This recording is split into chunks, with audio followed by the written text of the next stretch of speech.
Jadi begini ya, jadi kalau menurut saya ini adalah investor sudah paling tidak sudah pulih dari tekanan-tekanan akibat panik, akibat corona.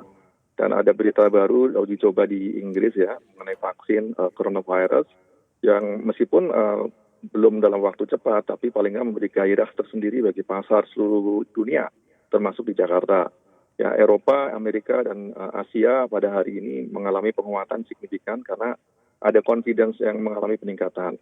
Kalau toh kemudian kontraksi yang terjadi di Amerika Serikat, semua pihak juga semua investor sudah memahami memang pada tahun ini akan terjadi kontraksi ya, ataupun penurunan pertumbuhan ekonomi, meningkatnya pengangguran dan lain sebagainya. Tetapi yang dirasakan oleh investor adalah bahwa saat ini ada titik cerah ya bahwa wabah COVID ini paling tidak akan ada solusi apabila kemudian ditemukan vaksin COVID meskipun itu take time.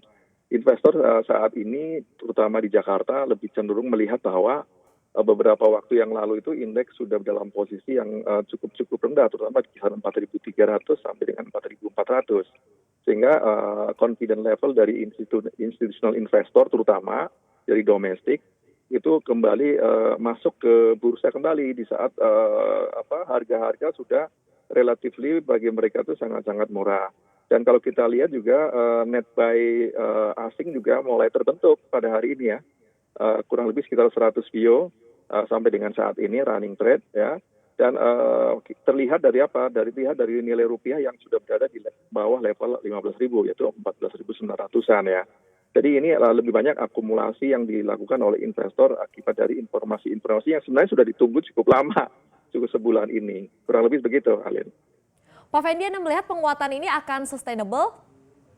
Ya paling tidak kalau saya melihat sendiri bahwa ini sudah terbentuk new highest low ya dari indeks harga saham gabungan yaitu pada kisar 4.600. Jadi artinya kita cukup confident di level itu meskipun kita ke depan kita juga menghadapi pertumbuhan ekonomi yang mungkin akan shrinking ataupun yang kontraksi seperti disebutkan tadi ya, termasuk di Indonesia. Namun kalau kita melihat downgrade valuasi dari saham-saham ataupun emiten-emiten yang ada di bursa juga sudah mulai terlihat tidak separah ataupun tidak seburuk apa yang dipersepsikan sebelumnya.